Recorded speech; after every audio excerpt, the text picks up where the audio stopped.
Alright, hey you guys, it's TsubakiSwagg, and I'm coming to you with not even a first impression. I guess it is more of a review of Owari no Seraph, episode 4. This episode was so freaking awesome. I was not prepared for the epicness that was going to be season 2, and for a while, I knew that a new season of Owari no Seraph came out, and I don't know what the fuck was wrong with me as to why I didn't review it or anything like that, but these past 4 episodes have gone the fuck off. It's been some serious shit. And just we have the same people from the beginning, like Yoichi, Kimizuki, Yu, Shinoa, and everybody. And it's just this show is so freaking epic. And it's just there was so much going on that I missed within the 4 episodes that I didn't review. So recapping a little bit, it of course picks up where the last one left off at. Yu is still recovering, and he went to a library. He was in the library researching how to if people can be human, if humans can be demons and all this kind of stuff, because we all know that there's a part of you that is not human, which would explain why he went berserk and destroyed part of the city when he finally got to see Mika again. So we all know, and even his demon Ashiramu mentioned that he wasn't completely human. So that leads me to believe. And then also they talked, they showed a part when Gurren pretty much told Shinoa that Yu was experimented on, and he is one of the experiments that were left over, and that's why Gurren wanted him, because he's using him for his own purposes. And there's a possibility that Yoichi and Kimizuki are also experiments, because when they were looked for in the system, they had no information whatsoever. Everything was blank. There was no data, and that was why Yu was summoned by Shinoa's family.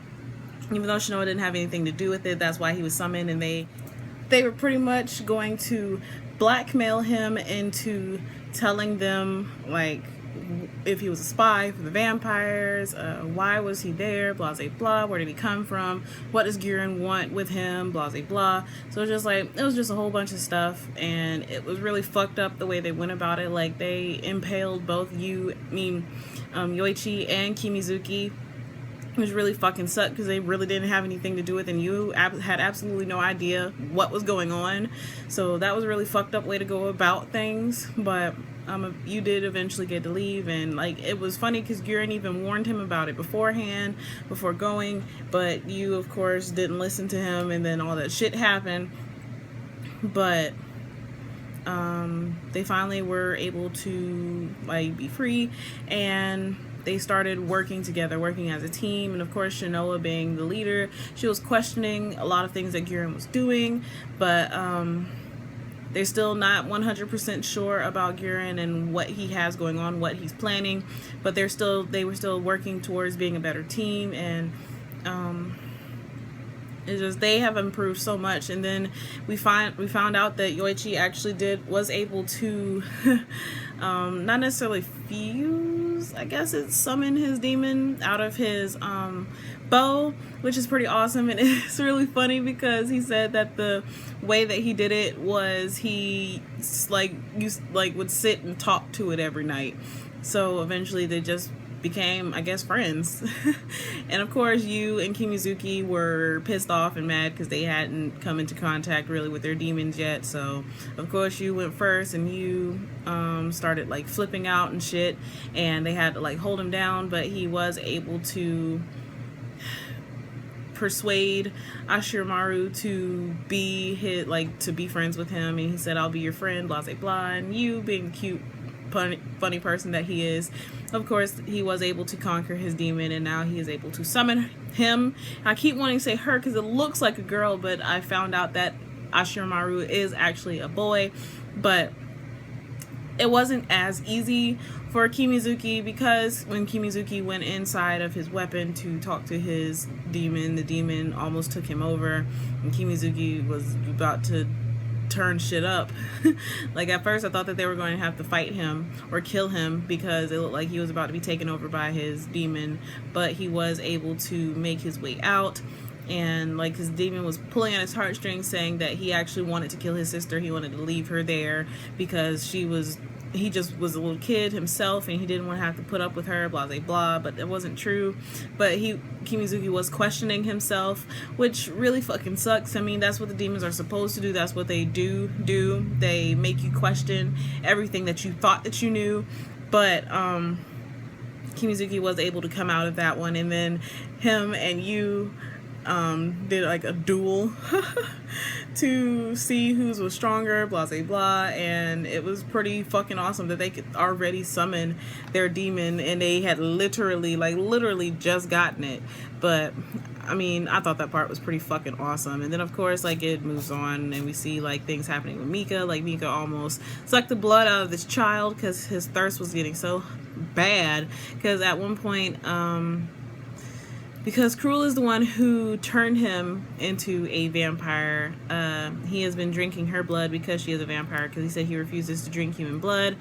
And like at one point when they were out like collecting children for farming,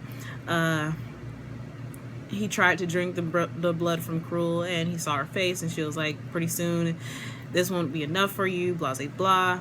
And Mika flew off the handle. I thought that he was really going to like suck that girl dry. No, that sounds funny. But I really thought that he was going to just suck the life out of that little girl. And I felt kind of bad for her because she was so fucking scared. I mean, shoot, I'd be scared if somebody came and snatched me out of my home and was about to take me to this place where they take your blood every day. But yeah, Mika was about to tear that shit up, and he had to stop himself, and he was able to go away. But it is getting like, now I can tell that it is going to be an issue. Even if he does see you, there might be a possibility that Mika might almost try to kill him because he's hungry. And it's just a lot of stuff going on. I feel really bad for Mika because Mika didn't ask to be turned into a vampire. He didn't ask to be in this situation. But because he made you leave, because you was about to stay with him, because he made you leave, he became this creature. And I guess he's trying to atone for some sin that he thinks he's committed or whatever. But yeah, these episodes were so fucking intense, and shit is about to get real because they, like, everybody in the demon company, there's about 100 people, including Gurren and his co-leaders and all the good stuff, are all about to attack some nobles, which I believe that Mika will more than likely be there too. And like, they even had a bout with like Shinoa and her team, like Shinoa, Yoichi, Kimizuki, and I can never remember the other girl's name. That's really sad because she's probably like my favorite besides Shinoa. But they all had like a fight with Gurren, and Gurren fucked them up. Like, it was pretty bad. They have no teamwork whatsoever, and it made me feel kind of bad for them because I mean, they are doing the best that they can do for pretty much just being put together like that out of nowhere. So looks like shit is about to get real, and I'm so ready to see what happens. I'm so ready to see what happens, like with you, if he'll go berserk again, what's gonna happen with Mika. Like, are Mika and you gonna have this like epic battle one day, which I honestly think they probably will. But it's just, there's so many things that could possibly happen in this show, and I can't wait to see what happens. So yeah, as always, I would love to hear how you guys felt about this episode. How do you feel about the way things turned out? What do you think is going to happen? Do you think that Mika is going to give in to his bloodlust and actually take the plunge and take some human blood?